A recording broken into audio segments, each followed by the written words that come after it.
Welcome to the G20 Interfaith Podcast, a platform where we explore the intersection of faith, global challenges, and policy. Hello, and welcome everyone to the fourth webinar of an 8-part series on artificial intelligence that examines AI and its intersection with many aspects of our lives. This series is co-sponsored by the G20 Interfaith Forum and the International Academy for Multicultural Cooperation. My name is Audrey Kitagawa, and you will see my bio and the bios of the speakers, which will be placed in the chat box. Today, we turn our focus to AI and the planet and examine the implications of the development of AI technology and systems on the Earth, its inhabitants, and ecosystems. Just last week, the United Nations AI panel issued a preliminary report outlining potential risks that require proper governance, including threats to human rights, employment, democracy, social cohesion, and global equity. The panel expressed concern about how to govern artificial intelligence to unlock benefits and mitigate risks of technologies that are advancing faster than the ability to measure or govern them. AI systems are transforming rapidly, and we do not yet have sufficient knowledge or understanding to make fully informed decisions. And yet we need to make consequential governance decisions now, despite the many unknowns. One area of uncertainty is the emergence of AI agents, which autonomously perform tasks including decision-making, problem-solving, and reasoning. AI agents may soon be capable of accomplishing intellectual work with little or no human oversight, which has serious implications for the future of our relationships with AI systems.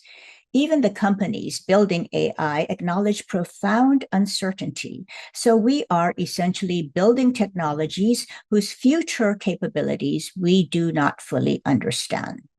AI is already affecting the environment. AI data centers are consuming vast amounts of energy, water, and other resources. And AI data processing requires rare earth minerals for semiconductors, processors, and other equipment to drive the technology.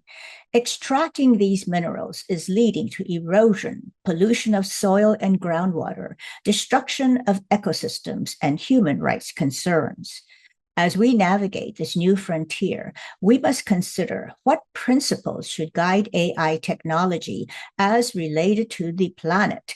AI systems are already being developed and used to address environmental challenges, agriculture, and resource management. And we must consider the future implications of the relationship between AI and the natural world. One framework can help guide our thinking is the Earth Charter, an international declaration of fundamental ethical principles for building a just, sustainable, and peaceful global society. The 4 pillars of the Earth Charter are guideposts for the broader discussion of people and the natural world, including the impacts of AI and other technologies. So very quickly, Pillar 1 is to respect and care for the community of life. Pillar 2, ecological integrity. Pillar 3, social and economic justice. And Pillar 4, democracy, nonviolence, and peace. Applying these principles raises important questions that we will examine today in our discussion. But first, I would like to have as my pleasure to welcome our panelists, and our first speaker will be John Havens, Executive Director of the Global Initiative on Ethics of Autonomous and Intelligent Systems at the Institute of Electrical and Electronics Engineers. John, you now have the floor. Wonderful. Thank you so much, Mahalo, for the opportunity to be here. And it's such a pleasure to speak also with David and Arthur, and I really appreciate the invitation overall for the webinar. Just going to share my presentation. So thank you. I'm the founding executive director of the program you mentioned at IEEE, and I'm the current lead of a program called Planet Positive 2030. And I'm very honored to work at IEEE, but as a disclosure, the words and views you'll hear here are my own and don't necessarily reflect those of my employer. So I got involved in the work of AI and ethics, artificial intelligence and ethics, because I was writing for The Guardian as a stringer journalist in 2012 or 13. And I was looking for a code of ethics for AI in sort of an ignorant or maybe, aspirational way. And I couldn't really find one. But this book came out in 2016. It's called Artificial Intelligence, Embracing Our Humanity to Maximize Machines. And what I did find was this real need for especially understanding personal data governance as the foundation for any artificial intelligence systems or any technology. And then leveraging and saying, how do we prioritize people and planet at the outset of design and then throughout the entire life cycle? To answer this question, this was the fundamental question for the book. How will machines know what we value if we don't know ourselves? So part one basically was to say, how do we know ourselves and the planet, and how do we take care of those things first? And then the design of technologies come after. So a lot of people may not recognize that artificial intelligence is a term that was coined. Most people attribute it to this person, John McCarthy, who's, fantastic. But also he pointed out in sort of a fun way, if you watch him on videos, that he created the term as sort of a marketing term, meaning a communications tool to get funding for this conference that started in 1956 at Dartmouth. But also you can see that the focus was to aim at the long-term goal of achieving human level intelligence. So that was the, let's say value for the work. But now going to my role at IEEE, when I wrote my book in 2016, I was invited to speak by IEEE at an event called South by Southwest in Austin, which you may know about. IEEE is the world's largest professional technical association, founded by Thomas Edison over 100 years ago. We have over 500,000 members in more than 190 countries. So it's very big. And I work at the Standards Association that created the Wi-Fi standard. So very powerful tools. Standards are a form of what's called soft governance. So they're guardrails, mainly, and they're used because they are technically effective. But this work that was introduced called ethically aligned design, the process started in 2016, and we had this 100-page document that then was released 2 more times. And in 2019, the final version, which is available for free, it's Creative Commons, is what you can see here. Over 800 global experts worked on this document, and it created the inspiration for the IEEE 7000 Standards series. I was the founding chair of the 7000 Standard, and that is the largest suite of global standards focused on applied ethics and societal issues, at least that I know of, in the world today. But a key thing I wanted to point out was the subtitle of the paper you can see here, which is a vision for prioritizing human well-being with autonomous and intelligent systems. And the 2019 version, we focused a lot on the planet. And I bolded some things here I'm sure you're probably reading, which is great. But in the well-being chapter of this document, and there's a standard, the IEEE 7010 standard focused on well-being, the authors of this document, and IEEE, these are our volunteers, I'm on staff, but the volunteers wrote this, said the traditional metrics of success are not equipped to ensure that AI creators can avoid unintended consequences in the algorithmic age. And a priority is to think about human and planetary well-being. So cut to a few years later, this document came out from our EAD, or Ethically Aligned Design for Business committee. We had people from IBM, Salesforce involved here, and they echoed this from a corporate standpoint. They said that organizations risk causing unintended harm when issues of human well-being or ecological sustainability are not prioritized in their planning.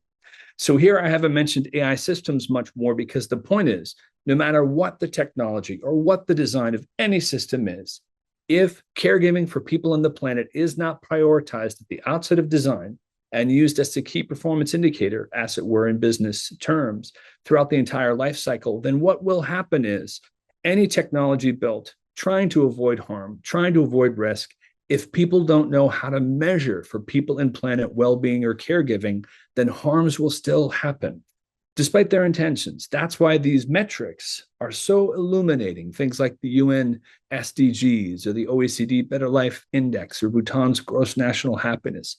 All these wonderful tools to say, here's the planet, here are people in ways that haven't been identified before. The UN just came out with a new report in May focused on beyond GDP metrics. There are so many tools out there. So I mentioned the work that I'm leading now. I'm still involved in the AI and ethics work, but I've shifted into sustainability efforts. And we have this big program called Planet Positive 2030. And here you can see the subtitle of this document, Prioritizing Ecosystem and Human Flourishing. So you can see the synergy. We are living together holistically with animals and species of the planet, water, etc., right? Humans can't flourish if the planet is not flourishing, right? So that's that focus. And we have this idea of what we call the regenerative imperative. This is based on work like Paul Hawken and others. Regeneration is simply mirroring the Earth's natural systems since she was created to say, how do we assist and support and be stewards of the planet, like St. Francis talked about in his beautiful Laudato Si encyclical in 2015, calling it our common home. We should be stewards of this beautiful planet. And here's why, from a technical standpoint, and again, one of the reasons I'm so excited to work where I work. I read this report in 2023 from the New York Times about aquifer depletion in the US. Now, a lot of talk about AI and hyperscale data centers that you'll hear talks about water. And a lot of times it focuses on the water being used for each prompt. These are important conversations to have. However, more and more people may not recognize that we just don't know how much water often is available in the bioregions where any of these different technologies, but specifically the Gen AI or large language models that have special computing needs driving the proliferation of hyperscale data centers, to put these larger edifices in locations that are water scarce, which is happening all around the world. The call here is to say, wait a second, hold on. The moratoriums and stuff that we're hearing about, for me, and I'm speaking for myself, not for IEEE in this regard, but it's to say, what a wonderful time to take a step back and say, what do we need to see that we haven't seen before? What do we need to prioritize? And in this case, again, it's the planet, and it's the water. How much water is there? And you don't need Gen AI to find out how much water Gen AI uses. There's deep learning techniques using satellite imagery for water depletion in aquifers. You can use sensor data. The point is that there's so many tools that have existed before AI as it exists now to make sure the planet is okay. And as I wrap up my 10 minutes, you'll hear a lot about AGI. And I bring this back because McCarthy, as he talked about artificial intelligence and essentially cognition, the focus on human rationality, measuring intelligence in that sense. Sometimes that is considered somewhat Western or maybe globally Northern in the sense of thinking or believing that our entire humanity is just here in our brain. And this is kind of like the Descartes idea of I think, therefore I am. But there are Ubuntu ethics and a lot of other traditions, indigenous and others around the world, where the concept is I am because we are. We exist. Our consciousness, our whole selves exist because we are in community with each other and in the planet. Both of these things form who we are, rational and relational. And it's another reason to protect the planet as a priority. And I bring this up because sometimes, 1 minute left, I'll wrap up. And thank you for that beautiful meditative bell, by the way. Artificial general intelligence is a future leaning, and I'll say speculative, not in a pejorative way, meaning no one knows exactly when it's coming.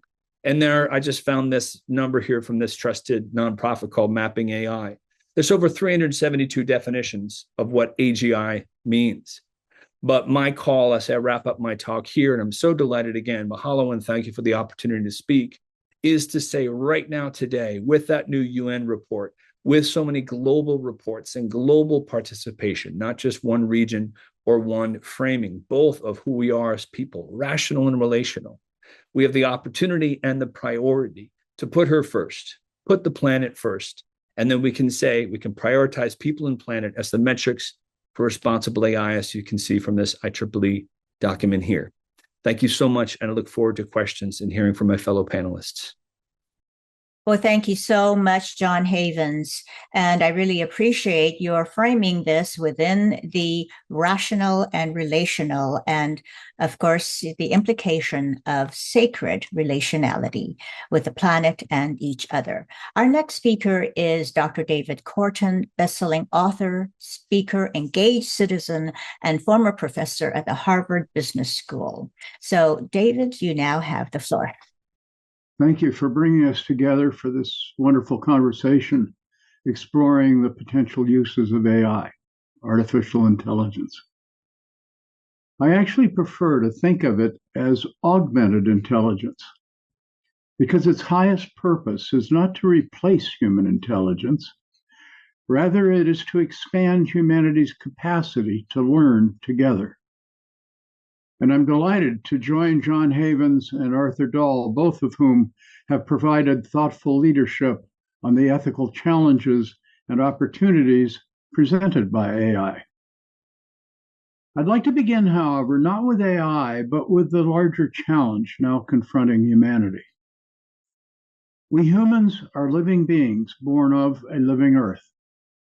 For billions of years, life has worked cooperatively to create and maintain the atmosphere, fertile soils, forests, watersheds, oceans, and biodiversity that make our human existence possible.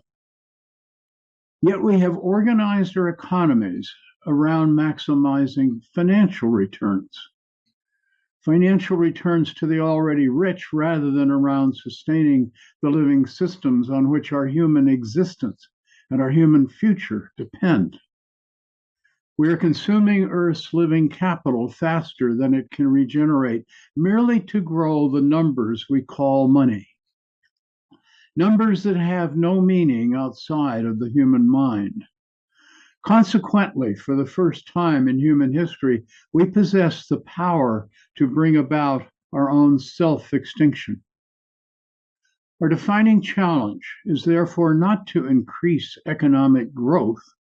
It is to achieve a profound civilizational transformation from an economy organized and managed to maximize the financial assets of a privileged few, to an economy organized to secure the well-being of Earth and all its living beings. Many of us now describe this as the transition to an ecological civilization. That very large defining challenge has led me to ask an obvious question. Can AI help humanity make this essential transition? Can it help us learn what we need to learn quickly enough to change our human course before it is too late? Over recent months, I have explored that question with thoughtful colleagues using ChatGPT as a collaborative partner. Could AI accelerate ecological restoration, improve public health, strengthen democratic participation, help communities learn from one another's successes and failures, help humanity learn collectively on a planetary scale? The possibilities seem extraordinary if we ask the right questions. Another question soon emerged. Why are we investing trillions of dollars and enormous quantities of energy, water, land, minerals, and human talent in expanding AI capacity before deciding what purposes justify consuming those resources?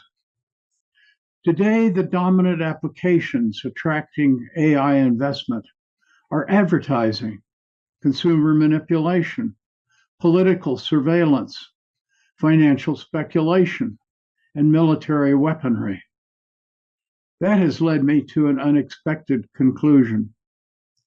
Before expanding prohibitively environmentally and socially costly AI infrastructure, we should first be determining how AI can better serve humanity and the living Earth.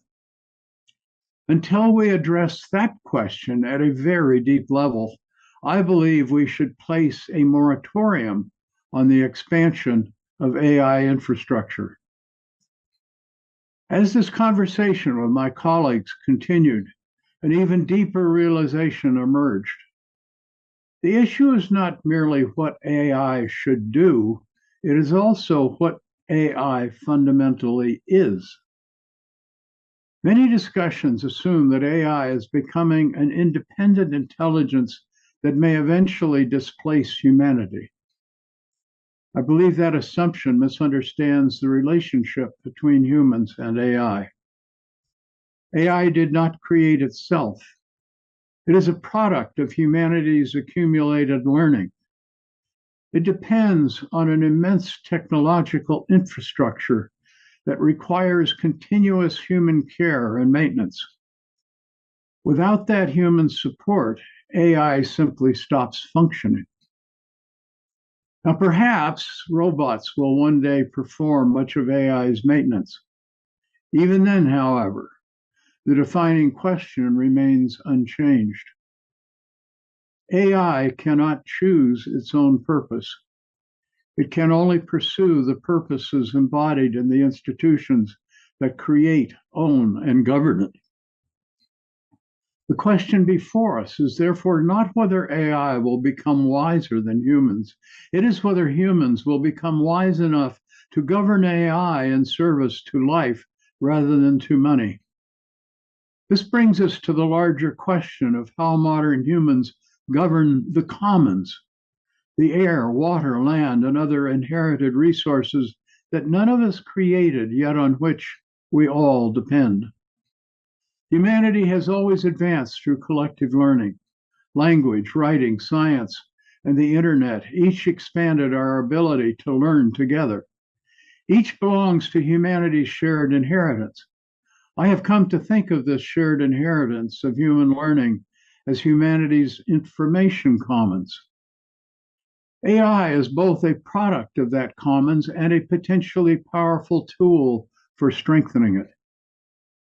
Yet control over this extraordinary capability is becoming concentrated in a small number of corporations whose primary legal obligation is to maximize financial returns to private investors. History shows a repeated pattern of humans enclosing the commons for individual private gain at great cost to living Earth and the larger human community. Today, we face the possibility that humanity's collective intelligence may ultimately become the most devastatingly destructive of all commons enclosures. We should not allow that to happen. A technology built from humanity's shared inheritance should not be controlled primarily for private gain.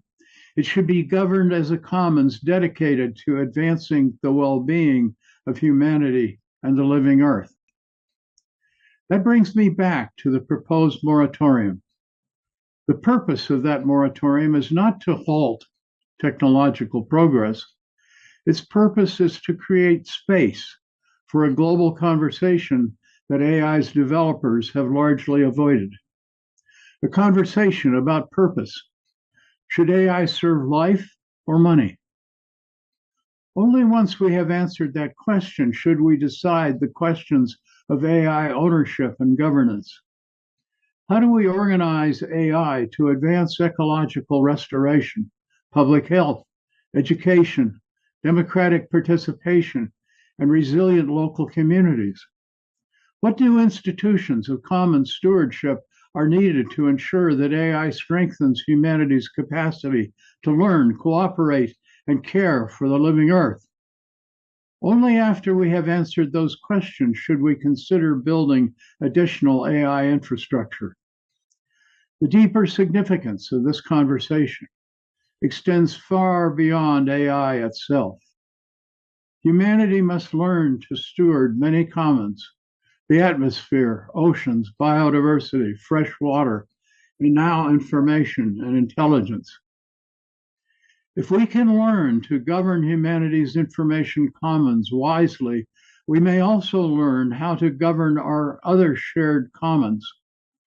AI may prove to be an invaluable tool for this purpose. But ultimately, the defining question of the AI age is not how much intelligence we can build into our machines. It is whether we humans possess the wisdom to use this extraordinary new capability to strengthen humanity's capacity to learn together, care for one another, and participate more consciously in the continuing evolution of Earth's living community. Thank you. Well, thank you so much, David, for the very important questions that we need to pose to ourselves.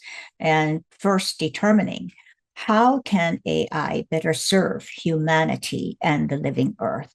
So thank you so much for the great wisdom and food for thought for all of us to consider.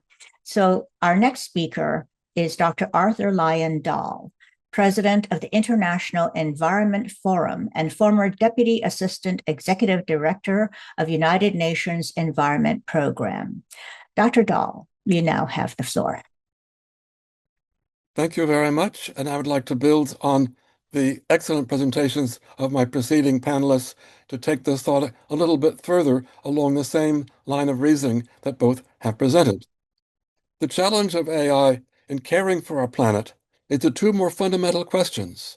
What role should technology play in addressing such problems and determining our future? And should the motivation in developing a technology like AI be private profit or the public good? Until we address these questions of humanity and governance, the use of AI for managing the Earth system will be marginal at best. Let me first address the question of the role of technology. As an environmental scientist specializing in complex systems, and a member of the Baha'i faith motivated by spiritual values and a higher human purpose, I see technology as a tool, while deciding on its proper use is a social question that should not be left to developers with narrow interests.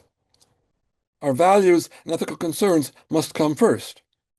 AI can help to monitor our planetary predicament, but something more is needed to motivate us to change our behavior and to create the political will to implement the good intentions in so many environmental agreements.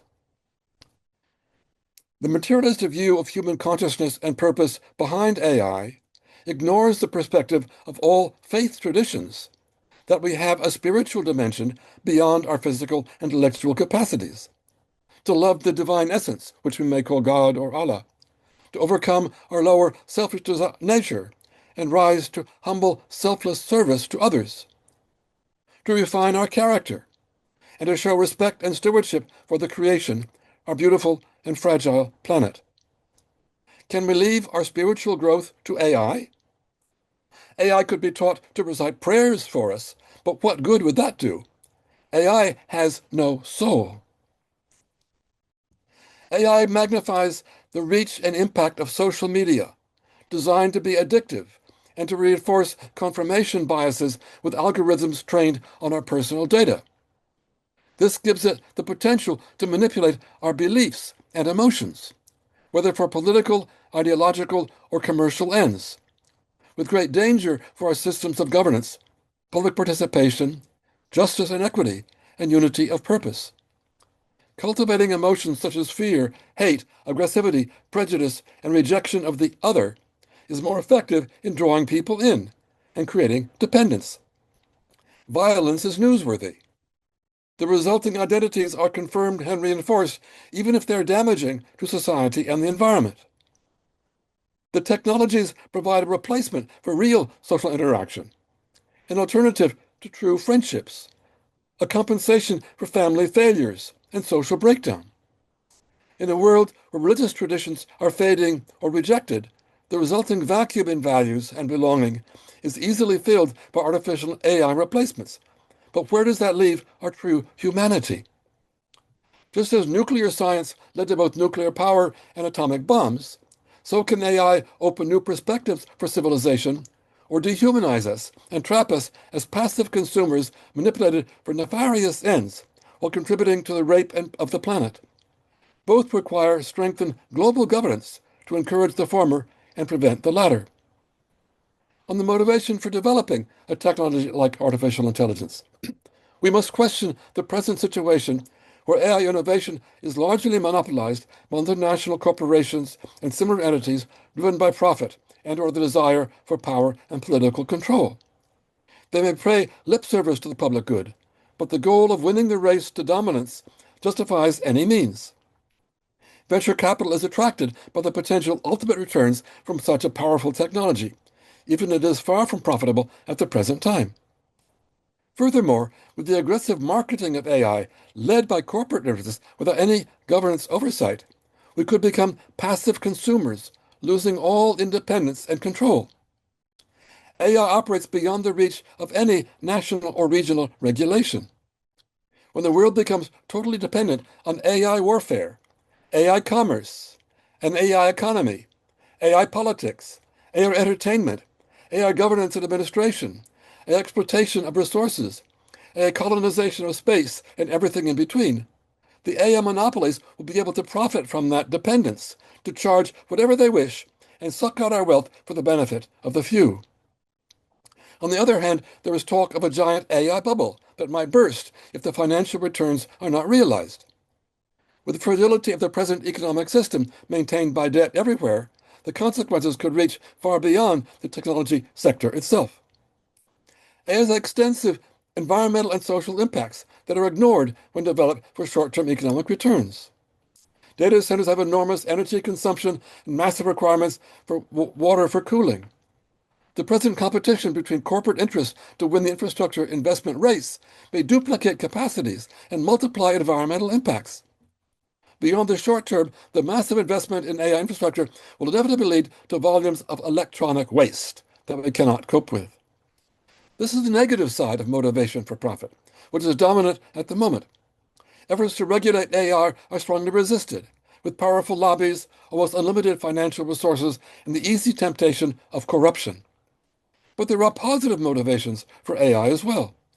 Information technology, including AI, has put great potential for good. We're facing an explosion of data and information far beyond our human capacity to analyze and utilize it without the new tools now available. In our own environmental field, for example, remote sensing does so much more about our planet and our impacts on the Earth system than at the beginning of my scientific career 60 years ago, when I had to physically visit coral reefs to observe their condition. AI can extract so much more meaning from that imagery. Similarly, medical imagery tells us so much more than what a doctor could see unaided. Chemists can now model new kinds of molecules. From a social perspective, AI gives us the means to achieve the essential unity of the human race in all its diversity. We need a mechanism of world intercommunication, embracing the whole planet, freed from national hindrances and restrictions, and functioning marvelous swiftness and perfect regularity, quoting the Baha'i leadership in 1936. The Internet is already close to that, except perhaps for regularity. That unity must be reflected in our care and management for a planetary ecosystem as our only home. So part of being human is also to be educated for some employment of service to society. Work maintains our human dignity and encourages spiritual growth. AI could support that by undertaking repetitive tasks and bureaucratic procedures, just as industrial technology replaced so much physical labor. But this should not create mass unemployment. The wealth so created should be shared with all through reduced working hours with a reasonable income, leaving everyone time for higher social, cultural, humanitarian, and spiritual pursuits. AI should not infringe on human creativity or participation in society. Human relationships are too important to be left to technology.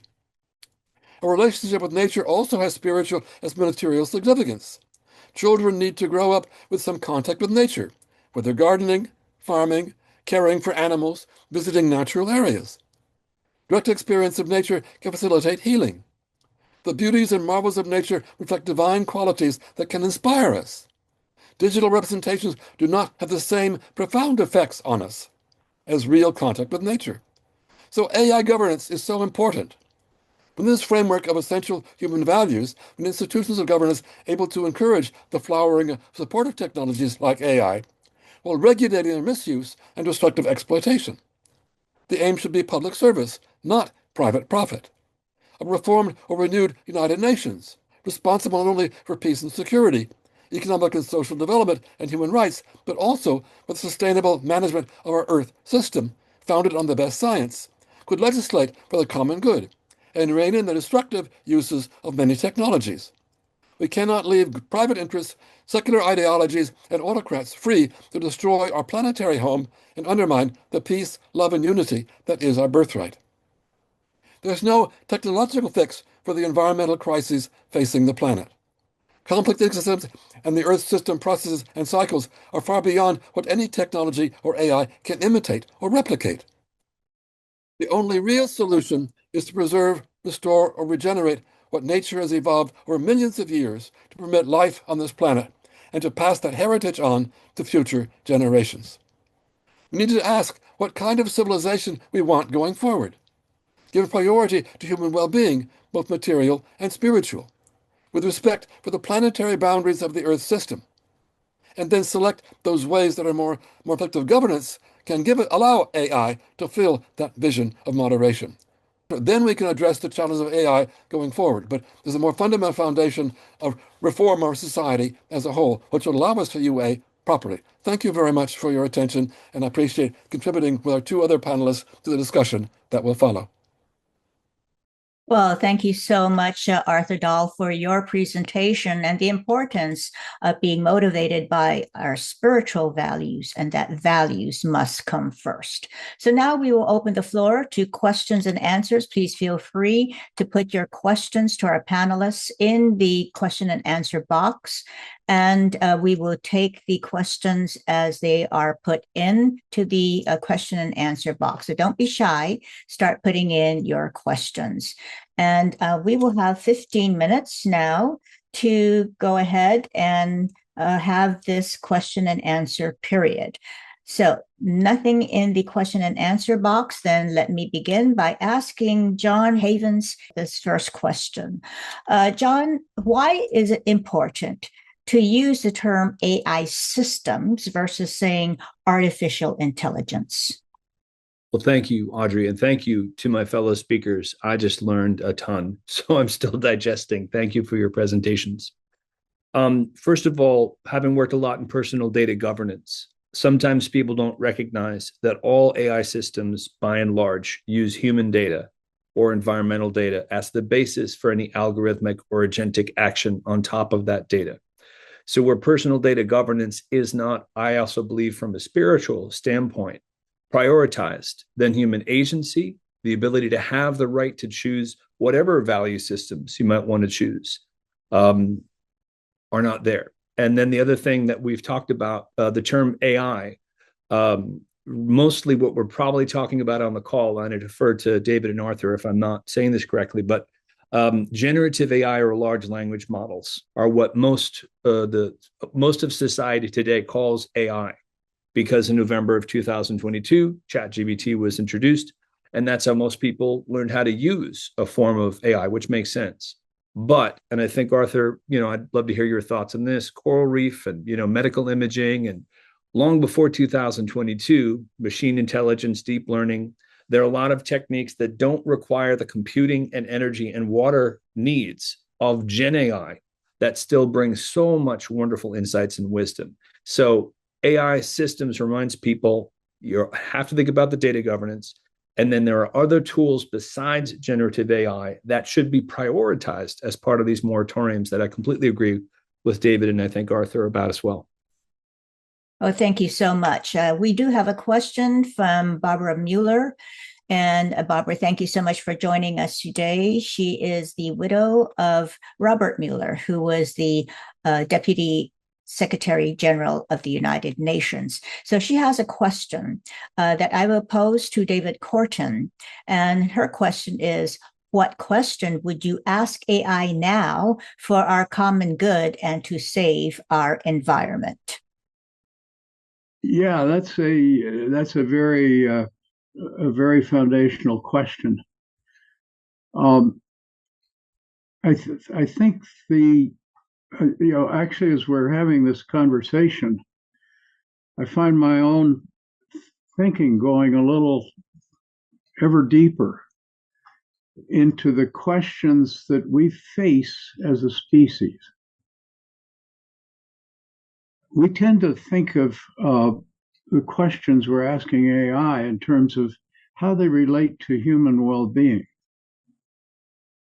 what we don't address is what is the larger purpose of creation? And within that larger purpose of creation, what is our purpose as humans?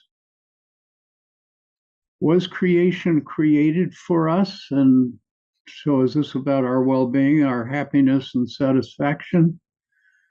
Or is there a deeper process or a deeper meaning to creation? And I think it's that deeper question that we need to be addressing. What is the purpose of AI? It is to support us humans in fulfilling our deeper intended purpose within creation, which is continuously, to my mind, unfolding toward ever greater complexity, beauty, awareness, and possibility. And until we get that deeper question sorted out in our minds, we are not in a very good position to assign the purposes of AI. Well, thank you so much, David. We have another question from Gabel Belizer. And the question is, what do you think is keeping human wisdom from surfacing to put values and ethics first? And Arthur, you have that question. Thank you. I think probably part of the problem is because we're dealing with tools that function with us at the level of, you might say, our expression in words or writing. And in fact, most of generative AI is based on the wisdom of the past. It's not able to look at the wisdom of the future. And I think also AI is so distant from the higher spiritual purpose that many faith traditions talk about. AI cannot easily explore or duplicate or emerge. What would God tell us to do today? What did Christ tell us to do 2,000 years ago? What did Moses tell us in his time? What did Buddhists tell us about the purpose of humanity? And those higher purposes, turning the other cheek, forgiving, being humble, and so on, these are not things that are easily captured by AI, even generative AI. It may try to duplicate the language that is used, but the fundamental purpose is not there. And I think that's where, for the Baha'is, we think that we actually have a new spiritual purpose, which is to achieve a global system. And I think, building on what David was saying, we know in complex system science that you can scale up complexity in systems by increasing their integration, increasing their cooperation, increasing symbioses in nature, and therefore raising productivity and finding a place for every single, first part of that system going forward. I saw that in my work on coral reefs. And it was highly complex, highly integrated systems. And this is not something that AI can predict in advance or take forward. We can open with new values. We can open up a whole new level of creativity that is beyond the reach of AI going forward. I think that's part of the role of those who are involved on a spiritual as well as a material side. How can we bring those values to young generations and help them to see? I talked briefly about questions of work. Every single human being should have a way of contributing to the wealth of that global system. Nobody should be left unemployed.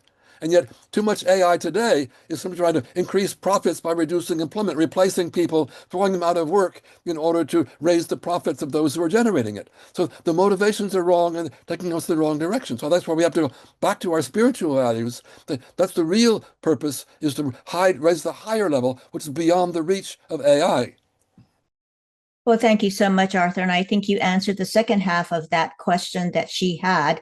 And what can we tangibly do on an individual level to cultivate that wisdom? And of course, you just mentioned, a possible way. Of course, we each have to take responsibility for the cultivation and the understanding of the sacred wisdom. So thank you so much. We have another question from Lorna Blackford. And the question is, what can those of us who are less knowledgeable than our esteemed speakers about AI do to help our leaders understand the damage short-term goals are doing to our planet and our cultures? I'll have that a question to John. These are wonderful questions. So first of all, thank you to all the people posing them. I think one thing is to listen to young people. I was at an event with my company, so very tech savvy people, and there was a woman who was in college. And I asked her, I said, what do you think about AI? Without getting into is it generative or deep learning or whatever else. And she said she didn't like it in the sense of she's very savvy. She was 21. My kids are 23 and 21. Young people know more about the environmental issues that the world is facing, which is not just about hyperscale data centers, but writ large, where I think there's this, media, I don't think there's a massive media hype, especially about AGI and racing to AGI. And I really appreciate, Arthur, what you said about spiritual values, because I'm a Christian, just as disclosure. I never heard Christ in my reading of the gospel say, you got to rush. There wasn't a go and rush. There was an urgency to spread the message of the gospels, but there wasn't a time allocation for wisdom. And so I think the thing I would say in your local communities is to highlight the concerns of young people, but don't just say, we know what young people think. Ask them.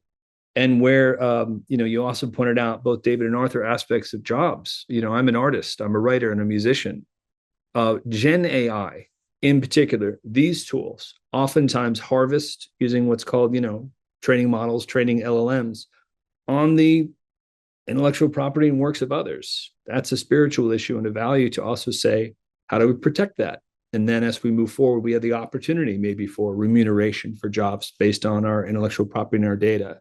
So anyway, long answer, except to say, if we don't really listen to those who aren't normally in the rooms, who's not in the room is a question I often ask, then we have to assume that the rest of us are saying we're okay societally moving forward, however AI is defined, knowing we aren't listening or including those sacred and critical voices. Thank you so much, John. Our next question from Michael. He would like to hear more from David Korten, as well as the other panelists, on how AI can help manage the various forms of commons and how it can be used to promote greater cooperation and greater scales. David? Well, the first thing is recognizing that as the purpose of AI. The thing that I keep coming back to in my own mind, the things I learned and taught in business school was around organization. How do we organize to achieve whatever purpose we are trying to achieve?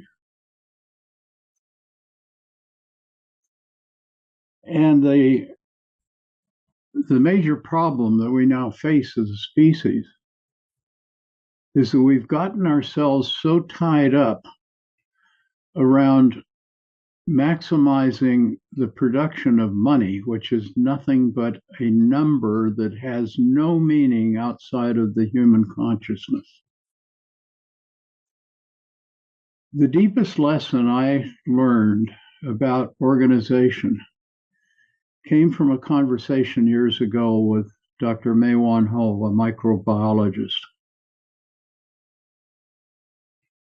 who pointed out to me that the human body is comprised of literally tens of trillions of individual living cells, all self-organizing together to create and maintain this vessel of our consciousness, an instrument of our agency. She pointed that out to me in a conversation of about 30 seconds. And my response was, holy shit. I've got a PhD in business organization and taught business organization on the faculty of the Harvard Business School, and I have never heard that before. And what I have since realized is that virtually every human institution organizes us to make decisions from the top down, whereas every aspect of creation, our individual living bodies, the unfolding of creation, is actually a bottom-up process, learning from the bottom and adjusting from the bottom up. And that is the deeper cause of our problems and dysfunctions as a species. And that's the fundamental lesson that we need to transform in our own thinking and understanding, is how do we organize from the bottom up, learning together and learning our greater capacities and potentials from the bottom up. Well, thank you so much, David. And we'll go to our next question. How do we have a broader conversation with the public as a whole? And the comment here, all of your presentations are inspiring, but I don't know how we can affect change in our communities. And I'll floor that question to Arthur. We need to have broader conversation. The problem is that we have the headwind of the massive advertising and marketing of AI. And it's very hard for the public to have a voice that can counter the enormous force of the sales pitches and that is being driven by that desire for profit. And so I think that's where we have to really start at the very local level. I mean, I typically with David, I've worked very much with systems that bottom up for a long time. Complexity has come, and that's the other thing is missing with AI, which is part of our dialogue with the public, has to be that we don't need to have common generalized things imposed for the whole planet. We need the great diversity. Each human being is unique. Each local ecosystem is unique. Each community has different resources and different requirements. And therefore, a system that tries to impose everything from the top down is taking us in the wrong direction, where we need to have the organic growth of new systems from the bottom up all around the world, with many value systems, many faith traditions, with better scientific knowledge, not just in a few scientific centers, but everybody involved in science as well, reading their local reality and deciding how to respond to that. And I think that's where getting people to realize that this is not something that's simply outside of them, that they have no control over. But in fact, as the public itself, it has the responsibility to take on that capacity, to build that capacity, to take on those values, read their reality, and find their own solutions to them related to their own particular priorities. I worked with a lot of the Pacific Islands, and I love the way in Vanuatu, they threw out the system of GDP. They went back to the villages and say, what do you want in your own future? What do you think is important in terms of your cultural values or traditions, your faith traditions, your needs and so on? And they redesigned the statistical system based on what the people in the villages wanted. And I think that's the kind of, if we create the kind of dialogue and discourse, like don't feel overwhelmed and controlled from outside. Take over control yourself and rebuild from the bottom up. Educate your children, your young people, to see that they have power to do things. They can be altruistic. They can be of service. All of those things are part of what we don't see in AI that we need to take over. And then we'll know how to use those technologies to support that and not destroy it. Thank you. Thank you so much, Arthur. And now we're going to close out this question and answer period to give the speakers an opportunity to give their conclusory remarks. And we will start with you, John. Thank you again for the opportunity. And I'm learning so much. So thank you to Audrey, to David, to Arthur, and to IF20. I live in New Jersey, and we recently had floods and the power shut off multiple times. I'm often amazed how much in my day-to-day I will be on conversations over the past 10 years, where some people are saying AI almost has consciousness and sentience. And then a power goes away or my Verizon service doesn't work, and all of a sudden I'm sitting in the dark. And this is not to be negative to technology or Verizon. The point is that what exists in the moments in the darkness when we're alone, other people, and the planet. And so I keep going back to caregiving, as I think there's a lot of uses of different types of AI before Gen AI came out. Chatbots are mainly, I believe, a cause of mental health concerns because of lack of regulation. But where people use tools and they feel cared for, or they can be facilitated to interact with others or support nature and community. This is, I think, an answer to a couple of questions, what people can do. I'm not saying AI is X, Y, and Z and do this. I think I'm in agreement hopefully with both you, Arthur and David, in the sense of what are the values that we can curate, whether or not any technology is being used.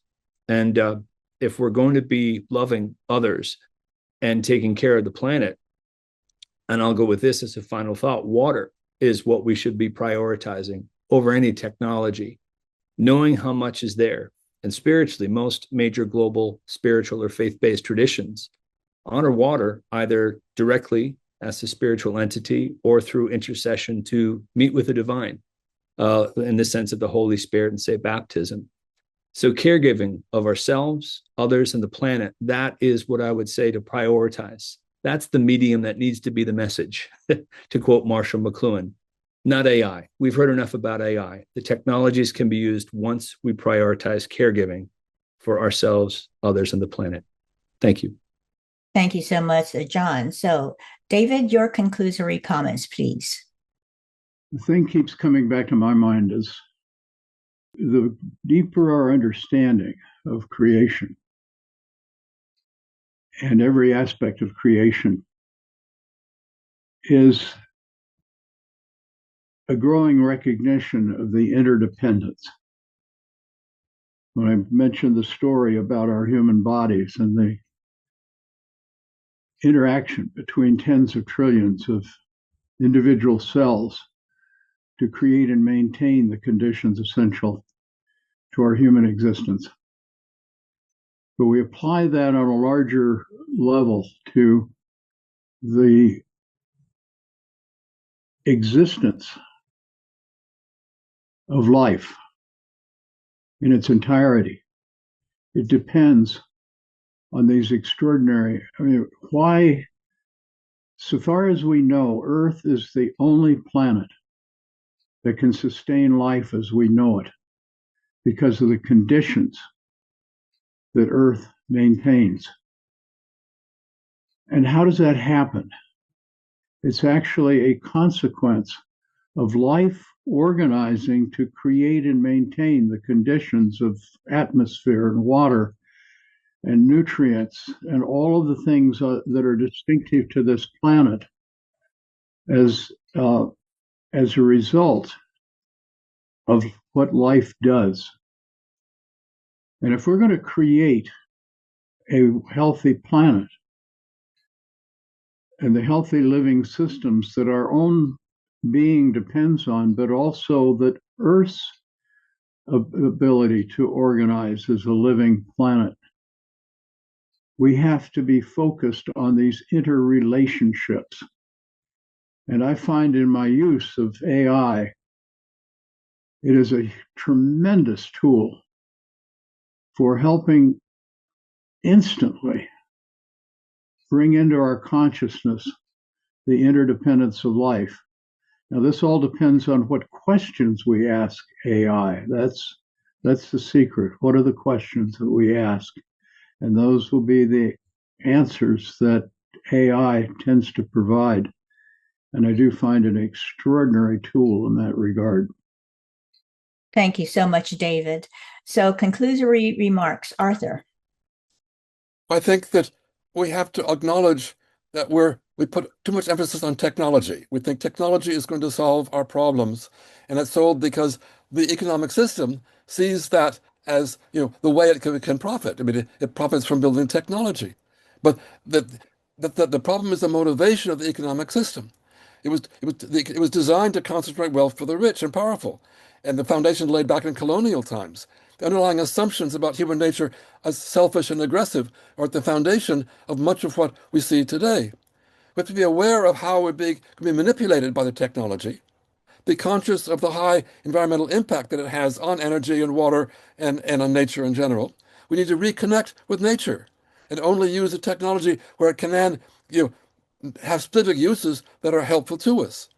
That's why we also need to acknowledge that we now moved, because of technology, to a total global system. But we don't yet have the institutions at the global level to manage this. And that's where we need to build better global governance, able to treat AI and the other threats that we have from the system as it's going at the present time.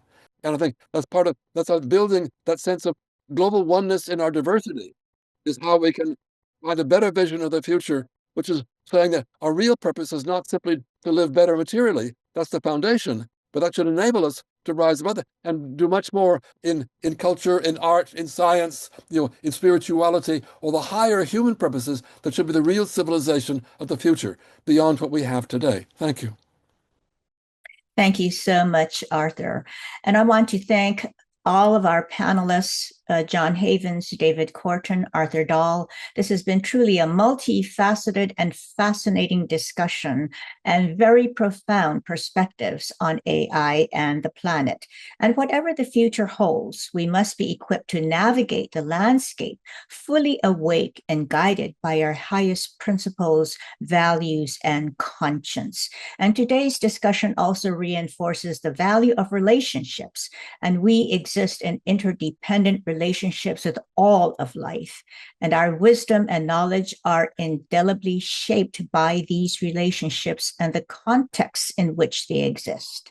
Please join us again a week from today on Thursday, July 16th for the next webinar of this series, which will focus on AI and peace building. Thank you all so very much for joining us today. Have a wonderful day. Thank you, everyone. The podcast provides information and discussions on the G20 Interfaith Forum, but the views expressed are those of the individuals involved and not necessarily the official stance of the forum. The content is for general informational purposes only and should not be considered professional advice or expert recommendations. Listeners should exercise personal responsibility, seek professional guidance, and conduct further research when making decisions based on the podcast. The information shared may not always reflect the most current developments, and external links or resources are provided for additional information but are not endorsed or controlled by the podcast. By listening to the podcast, listeners acknowledge and accept these disclaimers. Please be aware that the content of this podcast may be subject to copyright. Unauthorized copy, distribution, and reproduction of any part of the podcast is prohibited.